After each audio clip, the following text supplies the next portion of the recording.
안녕하세요. 원샷입니다. 출퇴길 10분만에 끄는 직장인 주식 투자 원샷입니다. 오늘 방송은 11월 증시 이벤트 및 대응 전략이고요. 11월 증시는 변동성이 축소된 증시다라고 말씀드릴 수 있겠습니다. 10월 제가 증시 이벤트 때는 제목이 뭐였었나요? 시장은 다시 안개 속으로라고 말씀을 드렸었죠. 키워드가. 근데 지금은 변동성이 축소된 장시다. 그리고 또 낙폭과대 반등이 나올 수 있는 거기 때문에 그에 따른 종목 선택 시에 주의해야 될 사항에 대해서 같이 말씀드리도록 하겠습니다. 자, 10월 증시 급락 원인은 과연 무엇일까요? 자, 이게 코스피 차트입니다. 코스피 차트. 일봉 차트고요. 7월부터 10월까지 있습니다. 차트 오른쪽이 파란색 쭈쭈쭈 떨어진 게 10월이죠. 그리고 이제 11월 꼭다리에 좀 올라온 게 있는 거고. 자, 10월 중순에 이게 개파락이 1차 개파락이 났었고 또 지나서 2차 개파락이 나왔습니다. 그래서 이제 2000포인트까지 깨졌었고요. 그래서 제가 말씀을 지난주 방송에도 말씀드렸지만 보통 2차례 두 차례에서 세 차례의 개파락이 나거나 300포인트 정도 떨어지면 일단 기술적 반등 구간에 들어갈 확률이 높다라고 말씀을 드렸었죠. 지난주에. 역시 시장은 월요일날 좀 빠졌다가 다시 반등에 올라왔습니다. 그 통계적으로 보면 두세 번 개파락하고 이제 증시 반등이 났다는 게 2015년 11월에 그랬고 18년 2월에도 그랬어요. 그래서 이렇게 떨어지다 보니까 코스피 코스닥 지수는 2016년 12월 이후에 최저 수준까지 급락한 겁니다. 2년 전까지 돌아간 거죠. 근데 그때 대비 기업의 실적이나 이익은 늘었죠. 그때에 비해서 훨씬 늘었습니다. 기업이나 이익의 실적은 늘었는데 주가는 그때 수준이면 지금의 주가는 싼 거죠. 그죠? 그래서 이거 보시면은 이렇게 개파락이 이렇게 났었는데 그럼 그 원인이 도대체 뭐냐? 일단 그 10월 초에 파월 의장이 금리 발언을 했습니다. 우리는 굉장히 점진적으로 금리를 인상하고 있고 중립금리까지, 그러니까 경제에 영향을 안 줄 수 정도까지 금리를 올 수 있는 수준까지는 아직도 많이 남았다. 그러니까 아직도 한참 해야 된다. 이런 이게 어떻게 보면 말 실수를 한 거죠. 파월 의장이. 그러면서 시장이 그 10월 초부터 오른쪽에 있는 개파락 윗부분 10월 초부터 뚝뚝 떨어지기 시작합니다.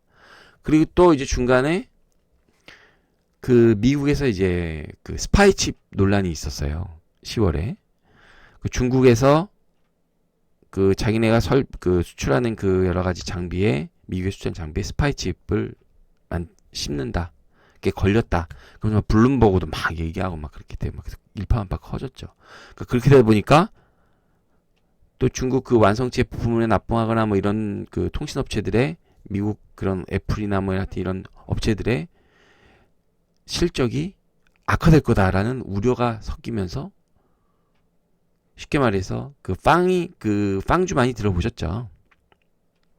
페이스북, 아마존, 넷플릭스 뭐 이런 것들 그런 것들이 다 이제 실적이 우려가 막 이리저리 생긴 거죠. 노이즈가 끼기 시작한 거죠. 그리고 또 뭐 이탈리아 이제 별게 더 날린 거죠. 이제 이탈리아가 포퓰리즘 정책을 펴서 이제 재정을 이제 너무 과다하게 편성하다 보니까 그거에 대해서 우려도 막 나왔었고 그렇게 되다 보니까 미국 10년물 국채가 급등을 해서 3.24까지인가 뭐 갔었죠, 여러분. 지금은 많이 떨어졌지만 2차 쇼크가 왔었었죠. 저는 제 방송 들으신 분은 다 아시겠지만 그리고 그렇게 되다 보니까 한미 반도체도 이제 급락 마이크론뿐만 아니라 뭐 삼성전자, 뭐 SK하이닉스 다 막 급락이 나왔었습니다. 그리고 달러가 이렇게 막 나가다 보니까 미국이 금리 올리니까 다 돈들이 아무래도 미국으로 빨려 들어가겠죠.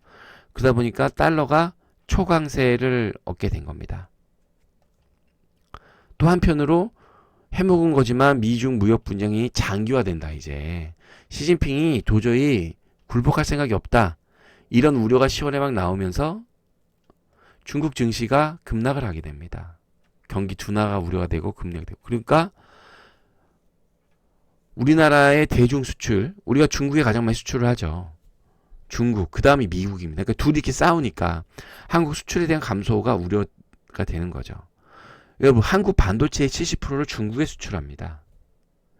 근데 중국이 또 미국에 수출을 못하게 되면 그 반도체를 활용한 완성품을 가지고 못하게 되면 우리한테 안 좋겠지. 이런 복합적인 아주 많은 내용이 한꺼번에 10월에 터져서 외국인이 대규모 매도를 하게 됩니다. 그러면서 이렇게 1차 개파를 2차 개파를 쭉쭉쭉 빠지게 된 거고, 그래서 코스피 4조 매도했고 코스피 1조 매도했습니다.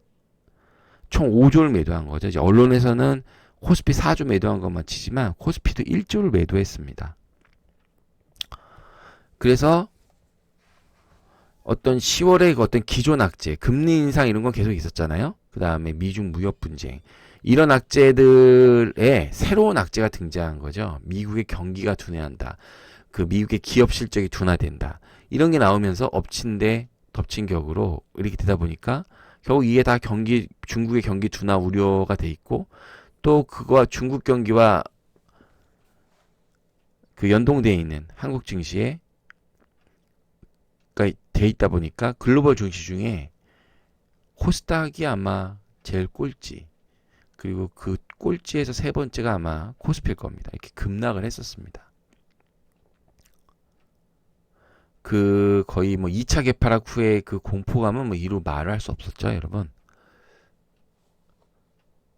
어쨌든 이렇게 돼서 이런 사유로 금리 인상, 미중 무역 분쟁, 그다음에 경기 둔화 이런 사유들로 인해서 외국인이 대규모 매도를 했다. 10월 증시는 이렇게 아주 간단하게 명료하게 그 정리를 할 수 있을 것 같습니다. 근데 그래서 한번 그 10월 보면 업종별 성과를 보시면 뭐 마이너스 30%도 24.9까지 있죠. 건강관리가 바이오죠, 바이오. 뭐 건설은 당연히 21.5% 떨어졌고 왜? 그 남북 경협이 또 연기된다는 얘기까지 있었었죠. 뭐 이런 식으로 뭐 다 빠졌습니다. 뭐 화장품 의류왕구도 뭐 빠졌죠. 중국이 안 좋으니까 뭐 자동차도 마찬가지고. 그나마 이제 보험, 통신 이런 게 좀 선방이라 할 수 있는지 모르겠지만 어쨌든 이렇게 뚝뚝뚝 빠졌습니다. 참 처참했던 한 주다. 근데 사실 그것도 있어요. 이렇게 빠졌는데 현금을 갖고 계신 분은 기회죠. 왜냐, 주식에서 가장 큰 호재는 싸졌기 때문에. 싸진 거 이상, 싸다는 거가 가장 큰 호재거든요. 특히 이제 거품 논란 많았던 바이오주도 많이 빠졌습니다. 이제 거품이. 당연히 작년 오르기 전만큼 내려갔으니까 많이 빠졌죠. 실적은 좋아졌으니까. 물론 이제 선별을 해야 되지만. 근데 이제 10월 증시에서 가장 걱정되는 부분이 미국의 경기 둔화 우려가 최초로 등장했다는 점입니다.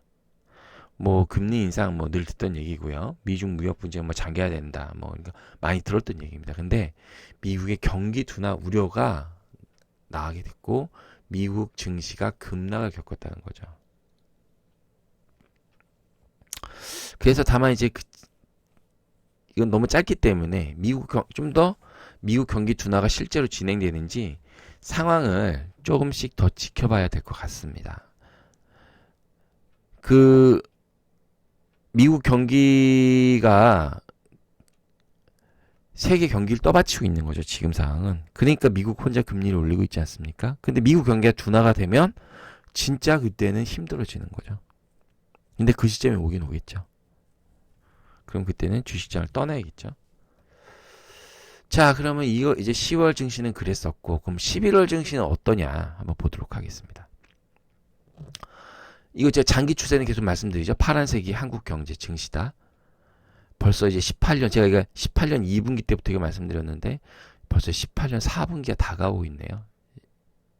그죠? 10년간 글로벌 장기 호황의 종료다. 자, 일단 10월, 11월 증시 해외 변수를 한번 예상해 보면 미국의 중간 선거가 있습니다. 그 미국의 중간 선거라는 게 미국의 그 4년마다 대통령을 뽑잖아요. 그 중간에 뽑아서 이제 중간 선거라 그러는데 현재 추세를 보면 공화당이랑 트럼프가 하원에서 약세일 것 같습니다. 그러다 보니까 미중 무역 분쟁이 약간 좀 제동이, 민주당이 좀 장악을 하면 하원을 좀 제동이 걸릴 수가 있겠죠. 그러니까 그런 리스크가 좀 줄어들 수 있을 것 같고, 미국 경기가 고점을 통과 중입니다. 어쨌든 지금 더 이상 좋아지기는 쉽지가 않다는 의견이 많습니다. 그러니까 고점을 지나고 있는 거죠. 그러니까 이건 결국 달러 강세가 진정 국면에 진입이 가능한 시점이다. 그러니까 달러가 더 많이 강세, 우리 달러가 더 많이 강세가 되면 우리 외국인이 더 많이 팔고 나가잖아요. 그게 둔화될 가능성이 있다라는 말씀 드리는 거예요. 그리고 글로벌 경기가 둔화, 이렇게 막 싸우고 뭐하고 하다 보니까 글로벌 경기 둔화가 되다 보니까 국제 유가가 약간 이제 10월 내내 떨어졌죠. 진정세입니다. 그래서 많이 급락을 했습니다. 10월에. 그러다 보니까 유가는 뭐에 가장 영향을 많이 미치나요? 인플레이션에 영향을 가장 많이 미치죠. 그리고 또 인플레이션이 이렇게 올라가게 되면 금리 인상을 더 가속화하게 되는데, 아무튼 그런 면에 금리 인상을 좀 늦출 수 있는, 뭐 늦추는 것까지는 모르겠지만 더 가속화하지 않는 그런 요인이 좀 돼서 다행이라고 생각합니다. 이런 게 이제 해외 변수가 10월이, 그러니까 많이 진정이 됐죠. 여러 면으로. 그죠? 근데 이제 국내 변수를 한번 보도록 하겠습니다. 자, 안타깝게도 국내 기업의 연간 영업이익 추정치가 계속 하향하고 있습니다. 그러니까 내가 말씀드렸지만 우리나라 증시가 오르려면 외국인이 사야 되는데, 외국인이 뭘 보고 산다? 국내 기업의 이익을 본다. 근데 국내 기업의 이익은 대부분 뭐다? 수출주다. 수출이 잘 돼야 된다. 그렇게 계속 말씀드리죠. 수출이 잘 돼서 기업액이 늘어서 외국인이 그걸 사고, 그래서 증시가 오르는 게 우리 증시의 메커니즘이다. 다만 우리 경제의 약점은 그 대표 종목, 대표 업종들이 호황기와 불황기가 뚜렷해서, 호황기일 때는 수천억의 수조 원의 이익을 내지만 불황기에는 수천억의 또 마이너스를 내기 때문에 운동선수로 치면 기복이 심한 선수다. 그래서 상당 부분 저평가가 들어갈 수밖에 없다. 그리고 좋고 나쁨이 뚜렷한 거기 때문에 시즌에 따라서 좀 지금은 근데 시즌이 하향 추세로 가고 있다라는 말씀을 드리는 거죠. 사실 여러분 15년도 16년도만 해도 코스피 종목은 들여다도 안 봤었어요. 그때 수출이 안 됐었거든요. 15년도 14년도에. 그죠? 그리고 이제 각종 경제 지표가 여러 가지 소득도 그렇고 실업률도 그렇고 물가 상승 오르고 악화되고 있습니다. 이렇게 되니까 국내 내수 부진이 되고, 이제 무엇보다 연기금도 주식을 축소한다 그래요. 얼마 전에 좀 샀지만 또 펀드 유입액이 축소되고 있습니다. 그나마 들어오는 게 사모펀드 쪽, 롱숏펀드 하는 쪽으로 들어오고 있고요. 그러다 보니까 기관이 누가 사주는 사람이 없어요. 개인도 언제까지 산다고 할 수가 없고. 그래서 대외적으로는 좀 진정세인데 대내적으로는 약간 변수다. 그래서 그 불안했던 해외 변수는 진정되지만 국내 경기 부진으로 상승 여력이 부족합니다. 결국 11월 증시는요, 많이 빠졌어요. 그래서 기술적 반등까지만 진행될 확률이 높다는 거죠. 또 기술적 반등. 더 치고 올라가고 싶지만 우리의 펀더먼털이 좋지 않다. 반도체도 디램 가격이 빠지기 시작했습니다. 그러니까 이럴 때는 계속 말씀, 어떻게 접근해야 돼요? 단기적으로 접근해요. 단기적으로. 트레이딩 바이. 목표 수익률이 계속 제가 낮추라고 말씀드리죠. 업종별로 상황 보시면 반도체입니다. SK 삼성전자에서 장비 증설을 축소하고 있습니다. 따라서 장비주의 향후 실적이 좋지 않겠죠. 그리고 D램 가격도 하락이 시작되고 있습니다. 부정적이고요. 정유석유화, 이거는 지금 제품가 인상도 어렵고요. 지금 막 여러 분쟁이 있기 때문에 계절적 비수기입니다. 안 좋은 거고. 자동차, 지금 신흥국이 계속 안 좋잖아요. 우리 포함해서. 현대차 미국이나 중국에 수출 많이 해서 매출 버티는 거 아닙니다. 베트남 이런 신흥국에서. 근데 안 좋잖아요. 그러니까 당연히 자동차가 많이 팔릴 리가 없겠죠. 중국도. 세계 1위 중국에서도 안 좋고. 조선 수주 지표는 회복세긴 한데 좀 오른 부분이 있어서 이건 중립 정도라 보시면 되고, 방산 국방비가 이제 증가한다고 합니다. 아무래도 그런 게 있고, 자동화나 이런 게 있으니까. 인터넷 게임 3분기에 엄청 얻어맞았죠. 중국에서 게임, 청소년 시력보 이런 얘기를 하다 보니까 근데 뭐 이거 마찬가지고 규제가 지적되고 이제 레저 엔터입니다. 중국인 방문객이 좀 줄어들고 어느 정도 바닥을 잡은 것 같습니다. 여행사 쪽. 그리고 이제 엔터 업종은 이제 레벨업이 되는데 기존에는 뭐 이제 우리 걸 갖고 팔았고 또 이제 글로벌 그룹을 했는데 이제는 현지 로컬에서 시스템을 만든다는 거죠. 현지 로컬에서 뽑고 로컬에서 키운다. 그 어떤 글로벌 확장 중이라 이건 밸류에이션을 주기 좋습니다. 프리미엄을 주기 좋은 거죠. 엔터 업종은. 그래서 요 업종은 여기는 관심을 가질 필요가 있고 미디어입니다. 미디어도 마찬가지죠. 일단 실적이 안정적이고 근데 이제 종목별로 차별화가 필요합니다. 밸류에이션 잘 보셔야 될 것 같고 건설도 3분기 실적 양호했고요. 특히 대형 건설사 중심으로 뭐 나쁘지 않습니다. 그다음에 내년도 그 아파트 공급도 많이 될 거고 해외 모멘텀도 여전히 유효합니다. 다만 이제 중소형 건설주, 남북경협주와 묶인 건설주는 좋지 않을 수 있다라는 말씀을 드리는 거예요. 바이오도 저평가 메리트가 발생했습니다. 그동안 많이 올랐던 거 거품 많이 빠졌어요. 그래서 이것도 종목별 차별합니다. 19년도에 임상이 가시화되는 것들, 삼상 아니면 뭐 허가 이런 거 되는 종목 위주로 보시면 된다. 근데 당장 추천은 어렵다는 말씀 드리고요. 이제 섬유의복입니다. 이제 이번 달 11월 달에 그게 있죠. 그 미국 블랙 프라이데이가 있고 그리고 광군제가 있습니다. 그래서 이거 보셔야 되는데 이제 여기 또 보면 좀 많이 올랐어요. 섬유의복은 몇 달 전부터 봤었잖아요.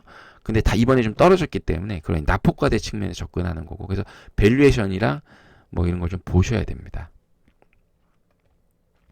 유통 뭐 종목 차별화인데 뭐 보통이고요. 기계철강 이제 미중 인프라 투자 지금 국내 수출이 꺾이면 미국, 중국도 그렇고 미국은 내년에 또 대규모 인프라 투자를 하려고 하지 않습니까? 이제 이번에 공화당한테 치면 민주당한테 치면 어떻게 될지 모르겠지만 어쨌든 이런 기대감이 있다 보니까 기계, 철강 이렇게 여기 빨간색으로 표현한 게 관심 가져야 할 업종이다. 11월 업종에서 이렇게 말씀을 드리겠습니다. 자, 11월 증시는요. 낙폭과대 업종에 대한 단기적인 접근을 하셔야 됩니다. 단기적인 접근. 지금도 올랐지만 그래서 관심 업종 앞서 말씀드린 것처럼 섬유의복, 레저, 엔터, 미디어, 건설입니다. 배당은 이제 업종이 아니라 말씀을 안 드렸고요. 굳이 이제 배당주로 말씀드리면 통신이나 은행을 말씀드려야 되겠죠. 그래서 근데 이 중에 이제 탑픽은 연말 소비 시즌을 맞은 섬유의복을 말씀을 드리고요. 그리고 이제 잘 보셔야 되는 게 이게 이 업종이라 하더라도 지금은 경기 둔화기 때문에 공매도랑 뭐 여러 가지 많습니다. 그래서 호실적 플러스 공매도 쇼커버링 종목에 관심이 이제 지난주부터 쇼커버링 종목이 들어왔어요. 그래서 왜냐하면 연말로 갈수록 공매도를 많이 쳤던 물량에 대해서 쇼커버링이 들어와야 되거든요. 그래서 이런 종목으로 업종과 종목으로 안에서 한번 보시면 어떨까 말씀드립니다. 물론 이런 업종 중에도 지금 공매도가 세지고 대체장과 많아진 종목은 접근하시면 안 되겠죠. 그건 이따 뒤에 설명을 드릴게요. 그래서 11월은 이렇게 접근을 하시는 게 좋을 것 같다는 말씀드리고 그 10월보다는 많이 좋아져. 왜냐? 많이 싸졌기 때문에. 어쨌든 전체적으로 경기 둔화가 되고 증시가 빠지지만 어쨌든 단기적으로 많이 빠졌기 때문에 위로 상승할 룸이 있는 거죠. 그래서 11월 증시는 이런 식으로 한번 접근해 보시기 바라겠습니다. 자, 그러면 이제 낙폭과대 종목 선택 시 주의사항. 지금 이제 낙폭과대 업종과 종목을 선택해야 되잖아요. 근데 그때 주의사항에 대해서 말씀드리도록 하겠습니다. 자, 제가 이거 예전에 중소형주 할 때 말씀드렸던 건데 똑같습니다. 대체장고 늘어나고 공매도 비율 8% 이상이고 신용 비율 5% 이상이고 거래량 10만 주 미만인 종목은 조심하셔야 된다라는 말씀 드릴게요. 위 조건은 낙폭과대 선택 시 최대한 피하는 게 좋은데 이 중에 이제 대차장고와 공매도 지금 그 장세가 하락장이다 보니까 이 공매도가 굉장히 활기를 쳐요. 예를 들어서 시총이 800억, 1000억인 종목에도 막 외국계 증권사가 와서 매도 창고 상위에 1위에 들어가 있어요. 여러분 시가총액 뭐 중소형주 뭐 1000억 이런 거에는 메릴린치, 뭐 CS증권, 모건스탠리 이런 데서 매입을 할 수 없어요. 펀드에 그 자기네 이제 매매 기준에 안 들어가는 종목이에요. 근데 매도가 들어갔어요. 그런 게 뭐예요? 공매도라고 해요. 공매도. 그렇게 공매도를 친다고요. 그렇게 쭉쭉 빠지면 또 그런 종목도 신용 비율이 높죠. 8%, 10%. 그럼 빠지면 어떻게 돼요? 개인이 손절하죠. 그럼 수익을 내는 거. 대형주도 마찬가지예요. 대형주도 공매도 비율이 높은 것들이 있어요. 멀쩡한 종목들. 그 공매도 쳐서 떨어뜨려요. 그러면 어떻게 돼요? 거기 들어와 있던 인덱스 펀드들이 또 손절을 해요. 그럼 수익이 더 떨어져요. 매도가 매도를 부르는 거죠. 그런 식으로 지금 되는 게 많기 때문에 지금 특히 종목을 선택하실 때 대차장고, 공매도 비율을 굉장히 보셔야 된다. 지금 말씀드린 4개. 그리고 거래량도 적은 거, 중소형주들 여러분. 10만 주 안 되는 것들. 그거는 그 거래량이 별로 호가창에 별로 매물이 없기 때문에 재수 없으면 막 동시호가 때 2% 떨어지고 3% 떨어지는 경우도 있어요. 막 5% 떨어져서 끝났겠다는데 동시호가 때 8% 끝나고 막 그냥 거래량이 없는데 물량이 나오니까 훅 빠져버리는 거죠. 그러니까 이런 걸 꼭 기대하셔야 된다. 이거 기대가 아니라 이제 주의하셔서 체크를 하시고 매수를 하셔야 된다는 말씀 드리는 거예요. 제가 앞서 뭐 최타픽은 섬유업종이라 의류 업종이라 말씀드렸는데 거기서도 그런 게 있단 말이죠. 자세히 한번 보시죠. 그래서 최근 하락장의 중소형주까지 기관 터지의 악의적인 공매도가 활기를 쳐서 종목 선택 시에 확인이 꼭 필요하다. 앞서 말씀드린 거. 그걸 계속 말씀드리도록 하겠습니다. 자, 이건 대형주인데요. 두산인프라코예요. 두산인프라코. 멀쩡한 종목이죠. 근데 두산인프라코는 11월에 다수증권사에서 기업업종 탑픽으로 선정이 됐습니다. 근데 이 종목은 사실은 제가 안 된다고 생각하는 게 공매도 세력이 아예 여기 붙어서 살아요. 그래서 호실적에도 주가가 상승이 어려운 거예요. 이게 시가총액이 1.5조예요. 근데 공매도 대차장고가 6천조가 있는 거죠. 한번 보시죠. 자, 이게 두산인프라의 대차장고인데 보세요, 여러분. 대차장고가 10월 10일부터 11일까지 계속 늘었죠. 대차거래 증가만 보셔도 늘었죠. 기업이 호실적인데도 점차 늘어나는 대차장고와 늘어나는 공매도 비율, 대차장고가 줄고 있는지 추이와 공매도 비율을 반드시 체크하셔야 됩니다. 대차장고가 늘었어요. 그럼 공매도 비율 볼까요? 세상에, 매매 비율 보세요. 공매도 비율. 이거 다 여러분 HTS나 뭐 모바일은 잘 모르겠어요. HTS에서 한번 보실 수 있을 거예요. 공매도 비율도 보실 수 있는 것 같고 28%, 26%. 이러니까 그 세력이 주가를 떨어뜨릴 때 여러분 뭐 이렇게 막 가격을 악재를 내면서 해서 장기간 매집한다고 할 수 있지만 공매도는요. 하루 거래량이 10%만 갖고 있어도 주가를 떨어뜨릴 수가 있어요. 짧게 먹을 수 있단 말이에요. 단타 치듯이. 공매도도. 그런 종목들이 중소형주도 꽤 많습니다. 그러니까 이런 종목을 선택하시면 안 되는 거예요. 이걸 종목 선택할 때 꼭 보셔야 된다는 말씀드리는 거예요. 또 한세실업입니다. 이것도 이제 11월 달 증권사 탑픽으로 많이 나온 건데 이번에 이건 공매도수익이 점차 증가해서 호실적 기대감에도 매수 시에 주의해야 됩니다. 이건 뭐 누가 떨어진다라고 말씀드릴 수는 없지만 매수할 때 좀 꺼림직하죠. 그럼 저 같으면 이런 종목은 매수 안 해요. 왜 다른 종목 많은데 굳이 왜 이 꺼림직한 종목을 삽니까? 어쨌든 11월에 추천이 많이 나왔던 종목이에요. 근데 이 종목을 보시면 계속 대차장고가 늘고 있다는 거죠. 그리고 공매도 비율도 적지 않은 비율을 차지하고 있다. 여기 파란색 쭉쭉쭉 떨어질 때 공매도 비율 보세요. 14, 16. 이건 앞서 두산 인프라보단 덜하지만 그러니까 가급적이면 이런 게 없는 걸 선택하시는 게 좋다는 말씀을 제가 드리는 거예요. 그래서 앞서 말씀드린 4개 그걸 꼭 기억하시고 대차장고 특히 공매도 비율을 요새 이렇게 HTS에서 대차장고와 공매도 비율을 찾아보셔서 조심하셔야 된다라는 말씀을 드리도록 하겠습니다. 자, 그러면 11월 주요 증시 이벤트 말씀드리도록 할게요. 자, 11월 핵심 이벤트입니다. 트럼프, 시진핑 정상회담이 예상되어 있고요. 이게 가장 중요한 거죠. 미중 무역 분쟁 때문에. 근데 미국 중간 선거가 있습니다. 그 다음에 미국 중국 세일 시즌, 블랙 프라이데이, 그 다음에 관군제가 있고요. 남북철도 연결식 착공이 예정되어 있습니다. 11월 중에 12월로 넘어갈 수도 있지만 중국 관세 인하가 이게 이 5개가 핵심 이벤트입니다. 자, 11월 1일에 그 10월 수출입동이 발표됐는데 뭐 전월 대비는 좀 많이 나아졌다고 합니다. 뭐 특별한 사항은 없고요. 다만 이제 반도체가 약간 좀 줄은 것 같다라는 얘기가 나오고 있습니다. 그다음에 이제 5일날부터 이제 바로 다음 주 월요일이죠. 미국이 이제 이란산 석유에 대해서 수입하지 말아라. 각 나라들부터 수입 제재를 이제 시작을 했습니다. 이것 때문에 이제 유가에 영향을 많이 우려를 줬었고요. 특히 이제 6일에 미국에서 드디어 중간 선거가 있습니다.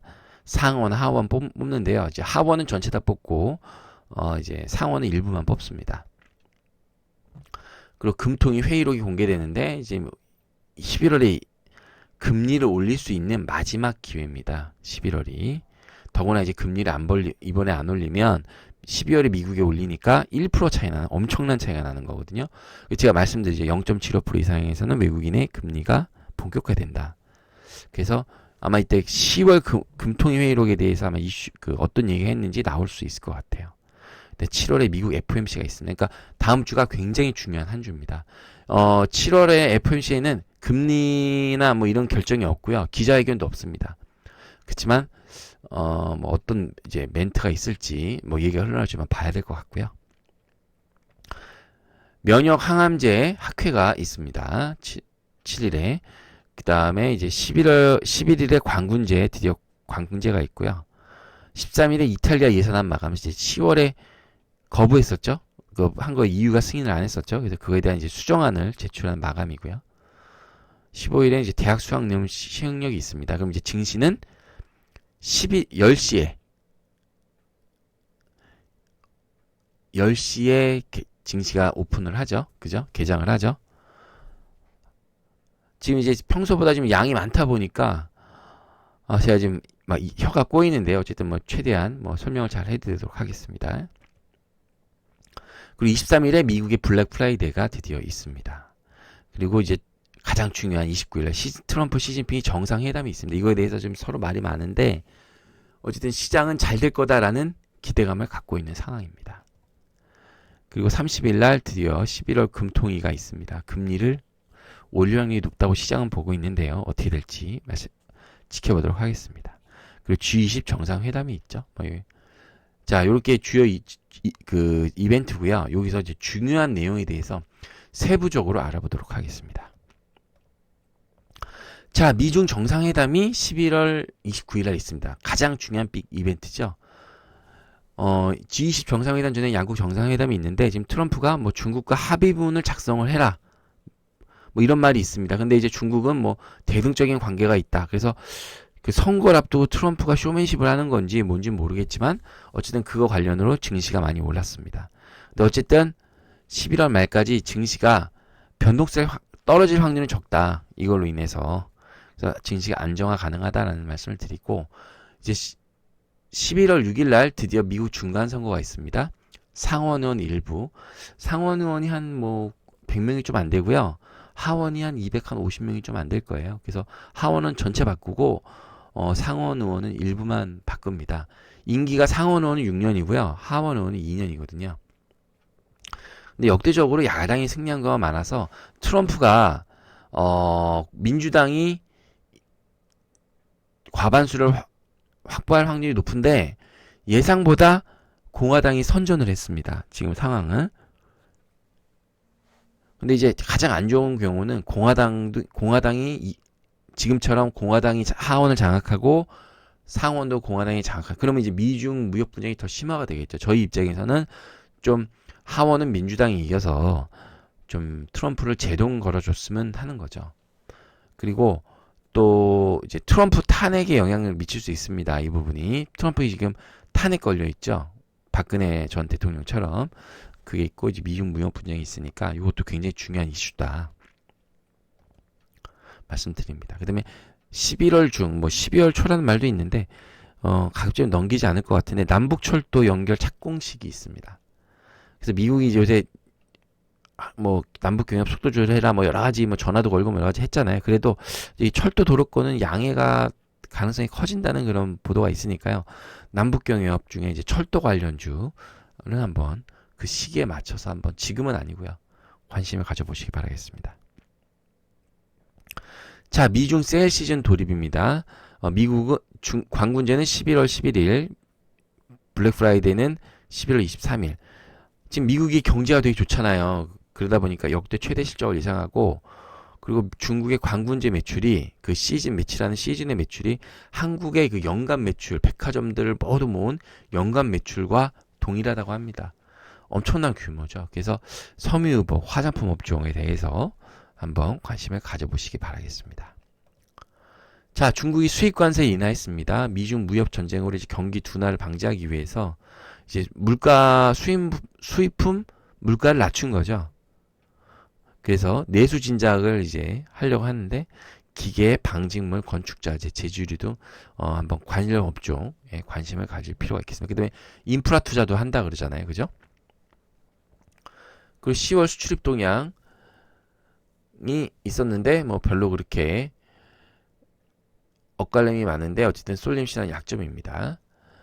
자, 그 다음에 이란산 석유 수입 제재. 근데 이제 미국이 제재를 이제 다시 했죠. 다만 8개국에 대해서 일시적으로 예외를 인정했는데 결국에는 이란산 석유 수입하는 나라가 아무도 없게 하는 게 목표라고 합니다. 어쨌든 유가 급등세는 진정이 됐고요. 이제 중요한 게 한은이 11월 금통위가 11월 30일에 있습니다. 10월 달에 물가 상승률이 1년 만에 최대치가 왔어요. 그러다 보니까 기준금리 1.0에서 1.25로 인상할 확률이 높습니다. 그리고 사실상 올해의 마지막 금리 인상 기회이기 때문에 원래 금리가 올라가면 증시에는 안 좋아요. 근데 지금 상황에서는 오히려 호재일 수 있습니다. 그러니까 시장에서 그러니까 주식이 그래서 어려운 거죠. 어떨 때는 호재고 어떨 때는 악재고. 그렇지만 이제 대출을 갖고 근데 여담이지만 은행은 이미 올렸죠. 가상금리를 통해서. 참 그런 거 보면 참 이게 얄밉긴 한데 어쨌든 기준금리가 올라가게 됩니다.